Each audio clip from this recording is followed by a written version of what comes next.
It's a big day at High Point Elementary in Seattle, Washington. It's the annual Science and Technology Open House. But this year, the event marks something special. The grand opening of a virtual museum created by teacher Abby Alessi's 4th and 5th grade students.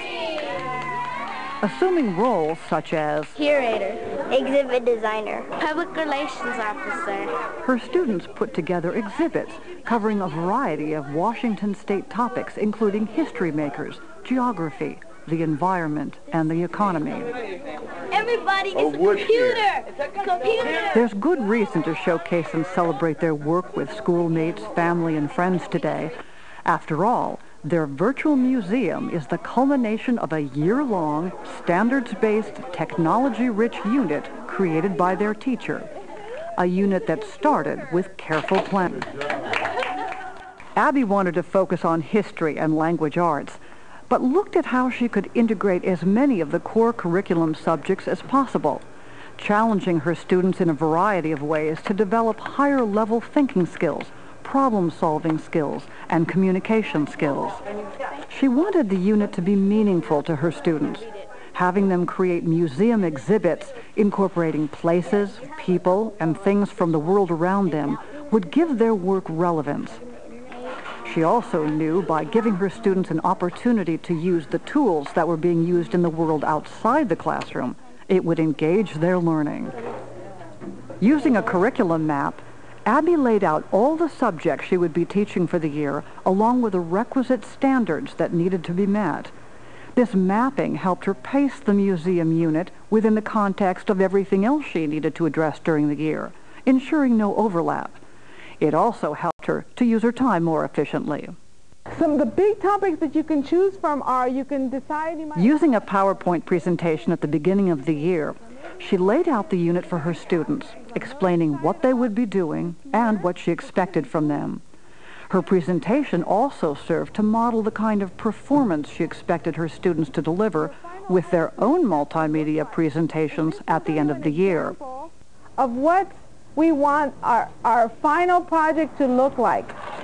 It was a challenging unit for the students, but also one filled with a lot of fun, including this field trip to learn the best way to put their own museum together.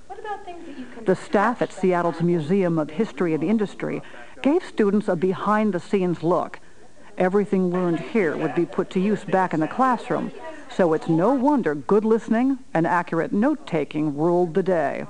Curators, you have 2 major jobs to do today. The students even got a dry run at creating an exhibit and making a presentation. Knowledge and experience that would come in handy as they prepared their final projects for the unit.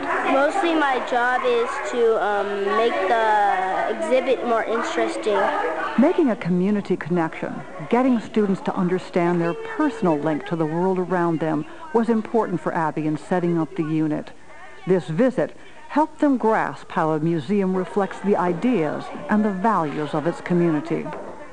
Hi, you guys. I'm Joan Cabresa, and I'm here from the Environmental Protection Agency to talk to you today. Along with visiting experts outside the classroom, experts from the community were invited into the classroom to share their knowledge. Abby's students often videotaped these visits so they could share what they learned with the rest of the school via the school's closed-circuit TV system. Students would also be putting their writing skills to use with follow-up emails to those visitors. Throughout the year, this unit encouraged students to take ownership of their work, direct their own learning, and in the process, discover how technology could support it. CD-ROMs came in handy in gathering information. The internet served as a valuable tool for research. Digital cameras allowed the students to capture explosive pictures for their presentations. Not quite St. Helens, but a process no less that helped them take pride in their work. It was also an opportunity for Abby to creatively infuse her teaching with the technology she's gained through workshops and seminars she's attended. Abby will be the first to admit, however, this unit has been a team effort all the way. Just as the students worked and learned from each other, Abby brainstormed and worked with her colleagues to enrich the unit. All right, take take a piece of chalk, Tony? And The school's art instructor was instrumental in assisting both Abby and the students in creating the mural that would become part of the final project.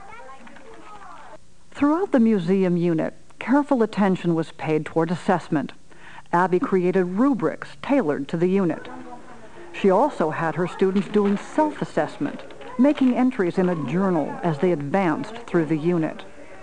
And perhaps most important, she conducted student-teacher assessments, where she conferenced with individual students to determine how well they were working together. Yep, good job.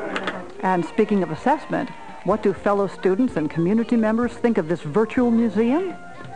Based on the enthusiasm and interest shown here, this grand opening and this standards-based, technology-rich unit can both be considered a smashing success. To create a successful standards-based unit of study that integrates technology, 5 key areas need to be addressed: curriculum planning, assessment, staff development, technology integration, and community connection. Perhaps the most important is planning, as it sets the stage for everything that follows. Taking the museum unit from her district's adopted social studies curriculum called StoryPath, Abby started by looking at the standards students needed to achieve.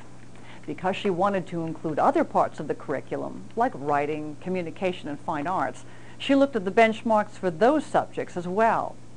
Next, she looked at what the students would need to do to demonstrate mastery of these standards. Then, she looked at what instructional activities could be created to ensure students were developing the skills and knowledge set out in the curriculum standards. She also spent time planning how technology might be integrated, using it for student research, writing, and their final presentation. Abby also used it to enhance her own teaching, using a PowerPoint presentation to give students an overview of the unit and a sample multimedia project to demonstrate the level of detail she expected from students in their final project, the virtual museum.